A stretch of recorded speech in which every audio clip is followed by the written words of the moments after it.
Yep, great. So 10 of 11.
Hello everyone, welcome to the Celestis Horizon Flight launch live stream.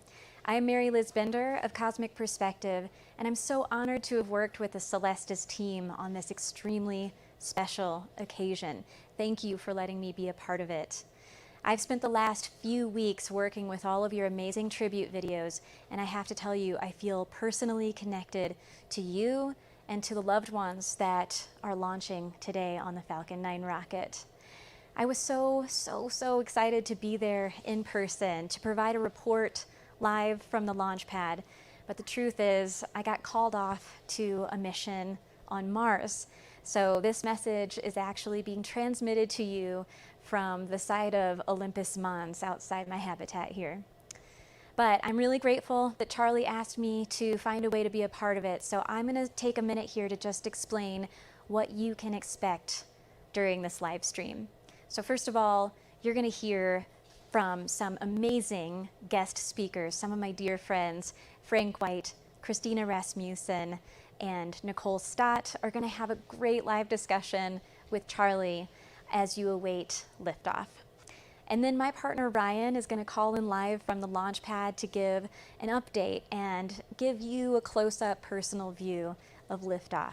As soon as SpaceX's webcast goes live, we're going to pipe that in to make sure you don't miss any of those mission updates, constantly checking in with the countdown. And then, just before liftoff, we're going to focus on that countdown and await that glorious moment.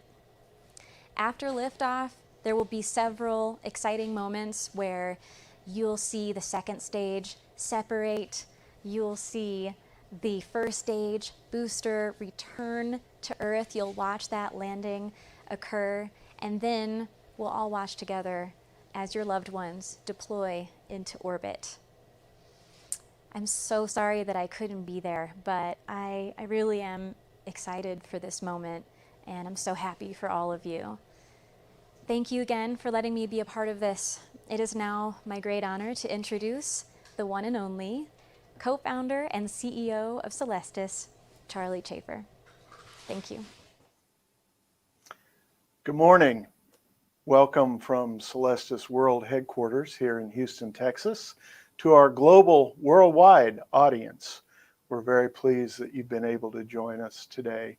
And thanks, Mary Liz, part of the hardest working team in space showbiz, for that introduction. And for those of you who are a little bit wondering, is she really on Mars? Well, almost. If you consider Hawaii, Mars is a very real and very cool Mars simulation going on as we speak. Well, today and this morning are our 17th Celestis Memorial Spaceflight. We've named it the Horizon Flight. And as I always say, the mission is for you. It's about you. It is something that is very compelling for you. The rocket today, the Falcon 9, which holds 143 spacecraft, which will set a record for a single deployment on a launch vehicle, includes the Spaceflight Industries Sherpa FX-1 carrier that we're attached to. 105 souls from people around the world are on board and looking to make that orbital trek. Before I go any farther, I want to say a few words to the family members and friends of those on board. Today we are honoring your loved ones, but we're also honoring you because you've overcome a lot and you've created something very special. In many cases, you know that's exactly what your loved one wanted. In other cases, you surmised or you're pretty sure that this is the ultimate way of celebrating their lives. But it took you to do this. It took you overcoming doubts. Are these guys really going to be able to pull this off? Am I really ready to deal with my emotions? Can I possibly mix grief and joy simultaneously? So I want to say we're all proud of you. And of course, Celestis would not be here without you. And we're really excited this morning to have you as part of our honored guests. Speaking of honored guests, we have several joining us this morning. And the first one I'd like to introduce is Mr. Jeff Roberts. He is the Senior Mission Manager for Spaceflight Industries. And we asked Jeff to say a little something about Celestis and what it means to him and to the people at Spaceflight to have your loved ones, our friends, on board. So without any further ado, let's turn it over to Jeff. Dear Celestis customers, my name is Jeff Roberts, and I'm the Senior Director of Mission Management here at Spaceflight, the company that is hosting your loved ones on their ride to space. First, I would like to thank you for choosing Spaceflight for this special occasion. It is an honor to provide this opportunity to remember your loved ones in a truly special and unique way. Now let me tell you about the upcoming ride. Your loved ones will be launching on a Falcon 9 rocket manufactured by SpaceX, one of the most innovative launch companies in the world. This Falcon rocket has numerous satellites on board. One of them is the Sherpa FX-1 called Sherpa Flex from Spaceflight, which has 13 satellites and 2 hosted payloads on board.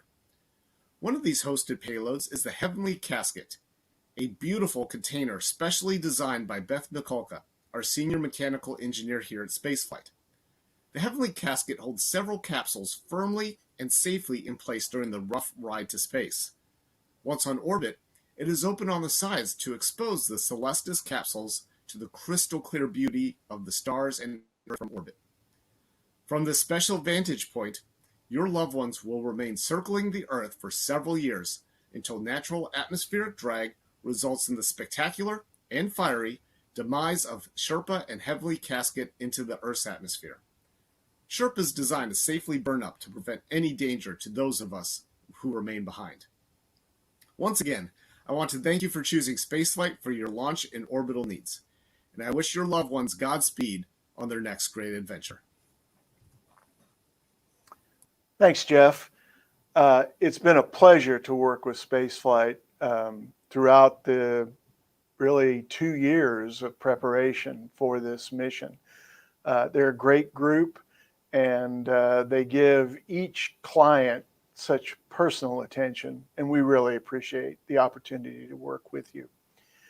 Now we're going to go into a bit of a roundtable. We're really honored, fortunate, lucky, happy, thrilled to have 3 guests this morning to share their perspectives on today's flight. And they'll be unique perspectives, and I think you'll enjoy each and every one of them.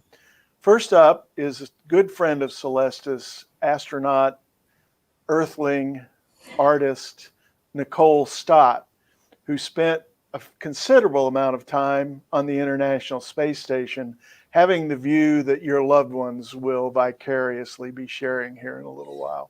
So welcome, Nicole. Good morning. Thank you, Charlie. And it's really nice to be here. And I say that as a member of the Celestis family. It brings me joy to be here this morning with all of you for the launch of the Horizon flight. And being here today takes me back to 2012, when my family and I were at Kennedy Space Center for the New Frontier mission, as we watched our daughter Eileen launch to space with what I'll call 300 crewmates on a mission to the stars, the loved ones of many other families like yours who were witnessing their journey to the stars. Today also gives me a chance to reflect on the opportunity that I had to fly in space myself. Certainly the awe and wonder of it all, but mostly I'm thinking about all of you. Because even when I was strapped into the seat of the space shuttle to launch to space myself, besides the work, of course, that I had at hand for launch and waiting anxiously for what it was going to feel like to get to space, I was always thinking about my family who were watching me make this journey. And so thankful for their support in making it happen. I'm pretty sure that that's what your loved ones are feeling right now, that way today, as you've blessed them with this opportunity to travel to the stars. So I'm very thankful to be here with you, to be here with these other wonderful people that you'll hear speaking with Charlie as we follow along with the launch of your loved ones on this Horizon flight. Thanks, Charlie. Thank you, Nicole. It's now my privilege to introduce Christina Rasmussen. We met Christina earlier at the memorial service. Christina has spent her life studying about, analyzing, and assisting folks like you, folks who are on the life reentry path, working through grief, working to turn that grief into positive efforts and to not only overcome a loss, but to take solace from the celebrations and memorials that are associated with loss. So it gives me great pleasure to introduce Christina Rasmussen. Thank you so much for such a great introduction, and also thank you for inviting me to this extraordinary and profound experience. In the early years of my work, and about 4 years after my first husband passed away, I made this extraordinary discovery. I realized that healing can only take place if we walk alongside both grief and life, both joy and sadness. And today, what an extraordinary experience this is when we have so many incredible family members getting ready to witness this amazing farewell to space for their loved ones to experience a reentry back into the cosmos, and at the same time to experience your own reentry. You know, I named my work Life Reentry because when we experience devastating grief, we shut down moments of joy and we shut down feeling alive. But healing can never, ever take place when we say no, and we say no and reject joy. So today, it is an honor and a privilege to witness the most beautiful way to unite joy and grief. You will feel so much, and you will maybe even struggle to express what you're feeling. But what I'm going to ask you to do today is to really stay present in this moment. This experience, my friends, is going to last you forever. This is a timeless moment in your life post-loss. I always say grief takes place outside of time and space. And in many ways, this Falcon 9 rocket is also taking us outside of time and space with joy, with fulfillment, with euphoria even. All I'm going to ask you to do is to ground yourself in this moment. So just before we're about to launch, just before your loved one finds their way to the cosmos, if you feel like crying, cry. If you feel like laughing, laugh.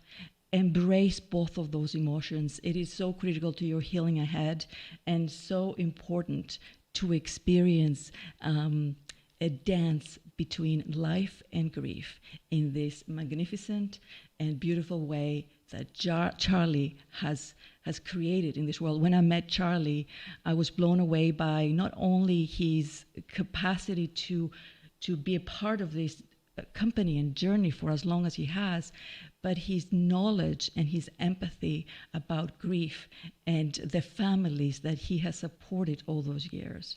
So it's an honor to walk by his side and be a part of this moment in time where you will create this memory that will last forever. I do wish we were together. I do wish we were all standing on that ground, holding hands. But whoever is by your side right now, grab their hand. If there's nobody there, hold on to a table, a chair. Just ground yourself in this moment. It is so important. And I can't wait to witness your loved ones going to space and be here for you in this extraordinary dream come true. Thank you, Charlie. Back to you. Thank you for those wonderful thoughts, Christina. And echoing those, everyone is aware that this morning is just the beginning of the journey. That assuming that there aren't delays and that we make it to orbit, your loved ones will be going overhead every 90 minutes for 4 to 7 years. And I've always found that when people tell me, oh, the family went out last night when Dad was going overhead and celebrated, I found that as fulfilling in many ways as seeing the drama of the liftoff. Of course, nothing can quite eclipse the moment of taking off and achieving orbit. But we have a long-term memorial for your loved one, which you can, as I think all of you know, track by coming to the website. And because we're in a polar orbit, the spacecraft will go over every point on planet Earth every 3 and 4 days. Don't ask me why it's that, but that's the revisit schedule. So that there'll be plenty of opportunities to have that feeling of nearness.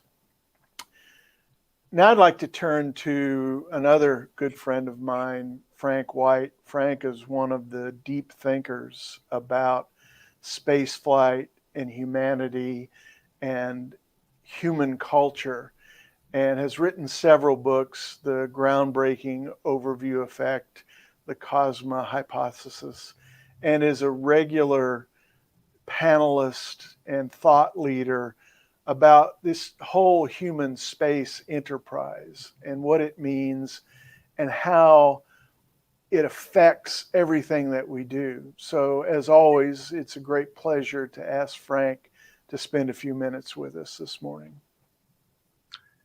Thank you very much, Charlie. It's just a wonderful honor to be with you and the families and an incredible panel of my friends and colleagues.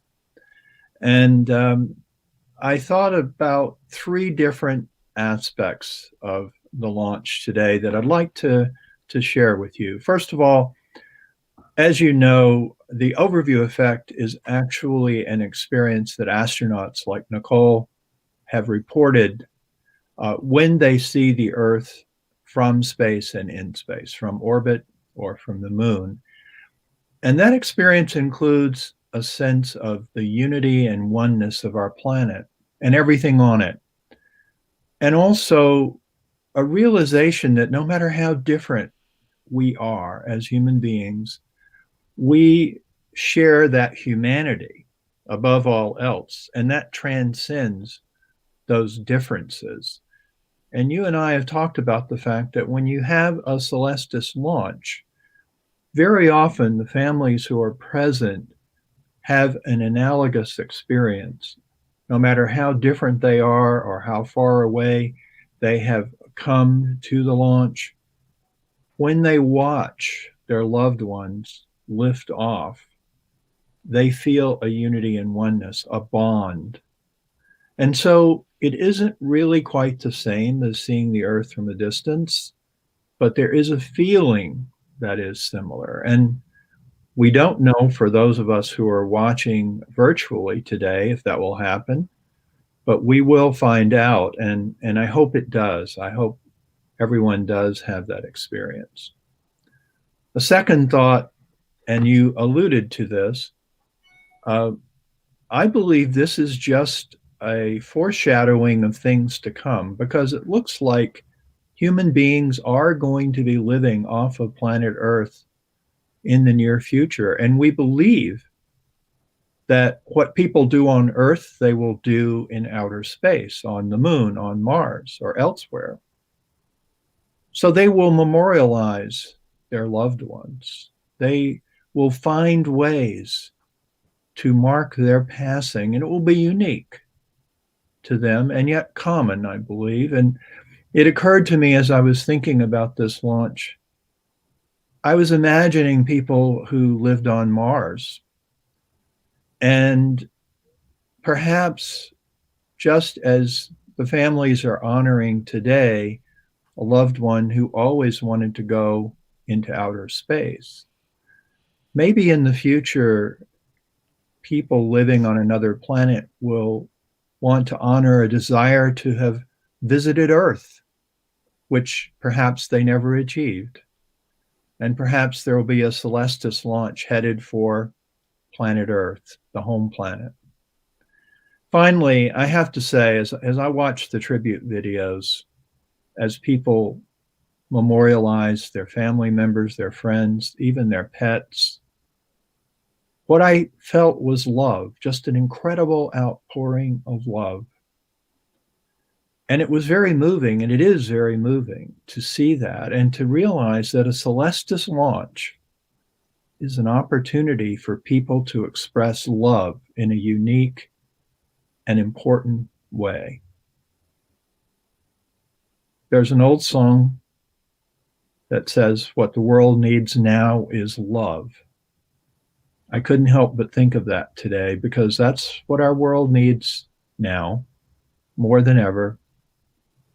And I think it's wonderful that a Celestis launch provides the opportunity for so many of us to feel that and to realize that it's really bringing out the best of us, the best of humanity. So again, I'm honored to be here. Thank you for the invitation. And like Christina, I just can't wait for the launch itself. Thanks, Charlie. Thank you, Frank. Well, it's getting to that point where, for those of you who are on this webcast, you don't need to switch away. We'll be picking up the SpaceX webcast the moment that it begins, and that'll be approximately 15 minutes before the launch. But we have our own crew on station at Cape Canaveral, complete with telescopes, cameras, recording all of this that will be part of your family video, which is coming to you shortly after the launch. I'm really pleased now to introduce the other half of Cosmic Perspective, Ryan Chalinsky, live from the Cape. Are you there, Ryan? I am. Good morning, Charlie. Can you hear me okay? Yes. So yes, I'm live here at Cape Canaveral Air Force Station, and I'm honored to be with you all. We are about as close as any human beings can be to a fueled rocket preparing for flight. So we're about 3 miles away from SpaceX Pad 40. And we have a bunch of different cameras set up here to capture liftoff. In just a moment, we'll be going to one of those cameras in a split screen format with the SpaceX webcast. And so far, everything is progressing normally towards a 9:40 liftoff. We're still about 60% go with weather. We're keeping an eye on the cumulus cloud rule, which basically means if the clouds are too thick, it wouldn't be safe to launch. But of course, Florida is a dynamic place, so weather changes minute by minute. So what we'll do is we'll transition soon to that split screen view, and we'll stay with that view up until liftoff. And if the view here from the telescope on the causeway gets a little hazy or foggy because of the clouds, no worries, because the SpaceX webcast will continue on and give us up close views from different locations, as well as an on the rocket camera view, which is exciting to watch. So then we'll stay with the SpaceX webcast for the next hour or so after liftoff as a series of orbit burns take place, getting ready for deployment about 70 minutes after liftoff. So again, I'm very honored to be with you. I'm excited for the launch and looking forward to a beautiful and meaningful moment with you all. Thank you very much. Great. Thank you very much, Ryan. Great to have you there.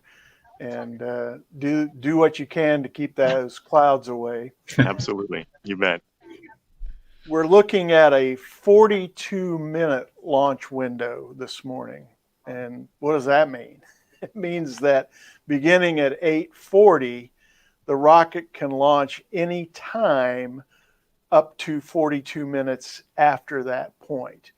And launch windows are a conglomeration of several factors. They have to do with things like satellite crossing of the equator at high noon for shadow-free imagery. They have to do with the length of time that maritime holds and air holds, meaning you can't float or fly into the launch zone, are in force. There's just a lot, as many of you have heard me say, rocket launch is like a good golf swing. A whole lot of things have to come together simultaneously for liftoff, or in this case, or in golf, for correct tee shot. But we're with a team that knows what they're doing, and we're confident of their care and that their primary focus is on getting those 143 spacecraft to where they need to go. So we'll be hopeful, standing by, and ready to go. And we're ready to turn over to SpaceX the minute that they come on. In the interim time, I'd like to tell you a little bit about how Celestis names flights.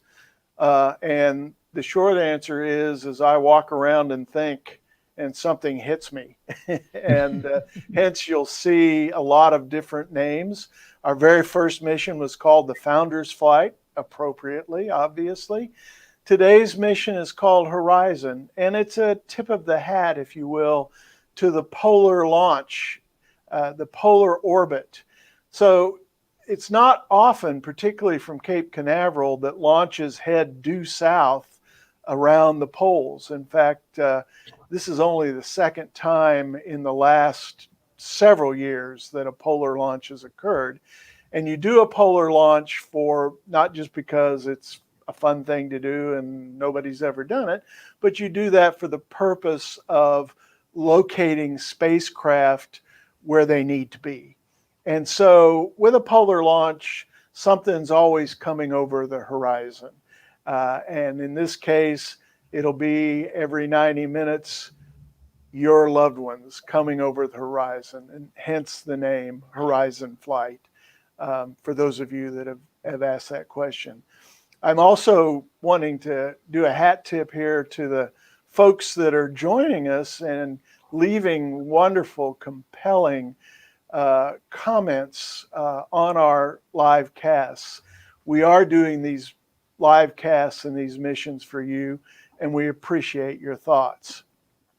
I guess I'd like to turn back to the panel for a while until we get that live webcast. And I'll start with Nicole and ask Nicole, you got a pretty cool spacesuit behind you there in the photo. And I'm wondering if you'll tell us about that and about your work at Space for Art Foundation. Well, thanks. Thanks for the opportunity, Charlie. Yeah, pretty incredible, isn't it? And I'll tell you, all astronauts that see these suits now, they want their suits to be like this and not just white or blue or orange. They want the colors and the art as well. I've just really been blessed with the opportunity to bring a couple of the things I love together, space and art. I had the chance to paint while I was on the space station, which was a pretty unique experience. I liken it to putting the human in human space flight. You know, we're living there now for extended periods of time.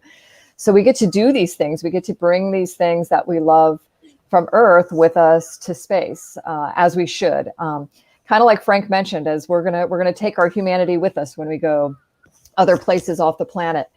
And just in short, I've had the opportunity to work with a wonderful group of people where we are doing things like this, where, and the way we like to say it now is that we're uniting a planetary community of children through the awe and wonder of space exploration and the healing power of art. And so far, and included on this suit, we've got the work from children in hospitals and refugee centers in over 50 countries on the planet that come together to create these art spacesuits and other global community art projects. And it's just a wonderful way to bring space art and healing together. And we have a project in work right now called Beyond, another art spacesuit where we're looking to get participation from children in every country on the planet. And I'll just throw in a plug for our spacesuit company, ILC Dover, who have very graciously and very generously donated their time to quilting together these beautiful art suits. So check us out at Space for Art Foundation. Thanks. Really amazing work. Christina, is this Yes. the most unique memorial service that you've ever attended? And if yes, what's the second most unique one? There is no second. This is the most unique experience, memorial, farewell I have ever seen. I think we need our own name for it, Charlie. I don't think the normal basic names can actually describe this experience. I am so excited. I feel like I'm a part of this, even though I'm all the way in Austin, Texas right now. And there has never been anything like this that I've ever been a part of. I think that the whole world needs to know about space burials and this cosmic experience that the participants are about to have, and specifically their family members, because I think even though this is for our loved ones and this is for making their dreams come true, as far as I'm concerned, this is the beginning of a deeply felt healing experience for all the family members that they're about to have. After this experience is over, the rocket launch experience, a new chapter is going to begin, and I can't wait for you to have these moments of remembering and knowing that your loved one is up there in space. There is nothing like it. And personally, when I pass, when I go from this lifetime, that's where I'm heading with your loved ones, right up there, right next to them. Cool. I just got an email from SpaceX saying that their launch webcast has begun. Are we able to bring that up at this point? And if so, we'll be quiet for a while. You can tell by the re-entry soot at the bottom of the vehicle that this booster has flown before. That bottom 2/3 of the vehicle is the first stage. Its objective is to accelerate the vehicle through the Earth's atmosphere into space and then separate from the rest of the rocket. From there, it will make its way back to Earth and target a landing on our recovery vessel, Of Course I Still Love You, which is our drone ship in the Atlantic Ocean. There it is on screen. On top of the first stage is the black carbon fiber inner stage. This is a composite material, and it houses the larger nozzle of the second stage engine. Then on top of that is the payload. Then on top of the inner stage is the Falcon 9 second stage, which takes the payload to its eventual destination in orbit. After the first stage separates about 2.5 minutes into flight, the second stage will then carry the 143 spacecraft to orbit. And in order to get the intended orbit today, we'll need to light our second stage twice before deploying all of our payloads. At the very top of the rocket, you'll notice a large nose cone. This is called the fairing. It's a composite structure and protects the rocket from the forces of ascent and houses the payloads. Once the vehicle is outside of the Earth's atmosphere, the fairing separates to expose the satellites to space. For today's mission, our fairing is brand new. Our recovery vessel, Miss Chief, there it is on screen, will be attempting to recover the fairing halves from the water following landing. And finally, the large truss structure next to Falcon 9 is called the Transporter Erector. We also refer to it as the TE. Its job is to roll Falcon 9 out to the launch pad, raise it to a vertical launch position, and also route power, fluids, and communication to both the rocket and the satellite. It will retract away from the rocket slightly at around the T-minus 4.5 minute mark, providing clearance for Falcon 9 to lift off. The chief engineer held a technical poll at T-minus 1 hour mark, and the launch director held a propellant load and launch go-no-go poll at the T-minus 38 minute mark. If we do have a call to hold today's launch, we do have a backup opportunity tomorrow at 10 a.m. Eastern. We are currently red on weather for surface electrical fields. We'll keep a close eye on that as we count down, but weather is looking a little dicey for our current liftoff time. Falcon 9 has been loading propellants since the T-minus 35-minute mark. The vehicle uses a refined form of kerosene called RP1 for its fuel and super chilled liquid oxygen, or LOX, as its oxidizer. Currently, RP1 is fully loaded on the second stage and nearly fully loaded on the first stage. Liquid oxygen loading is currently underway as well. Helium load also began before the webcast went live and will continue to top off until a minute and a half before launch. We use this helium to pressurize the tanks as the propellant is pulled out by the engine pumps. In about a minute at the T-minus 7-minute mark, engine chilling will begin. This is where we allow a small amount of super chilled liquid oxygen to flow into the Merlin engine turbopumps prior to the full flow of LOX to avoid any thermal shocks to the system. And then a few minutes from now, checkouts of the second stage thrust vector control actuators will be underway. This is also known as the engine wiggle test. We move the thrust chamber slightly to make sure that the guidance hardware is a go for flight. This happens on the first stage engines as well, and those happens just seconds before ignition. The vehicle is healthy and we are currently working no issues. The range is standing by to support. Again, the weather is red, but we'll continue to monitor that all the way until T0 to see if we get a chance for liftoff today. All systems continue to go for a liftoff at 9:40 a.m. Eastern Time.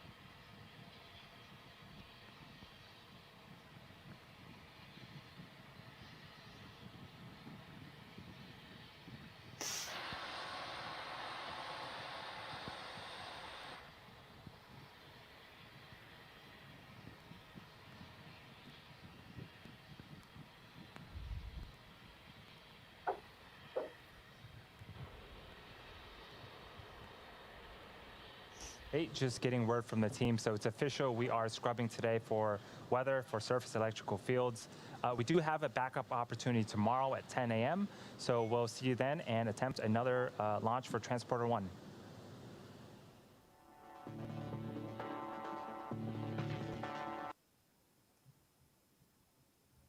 Okay. Well, that was quick. My understanding is that we'll be back tomorrow at 10 a.m. Eastern for the launch, which means the SpaceX webcast will begin at about 9:45 a.m. Eastern. And we'll plan on being up and running with our webcast at 9:30. So we'll be here about 15 minutes before the SpaceX webcast. And Godspeed, and we'll see everybody tomorrow. Thanks for joining us today.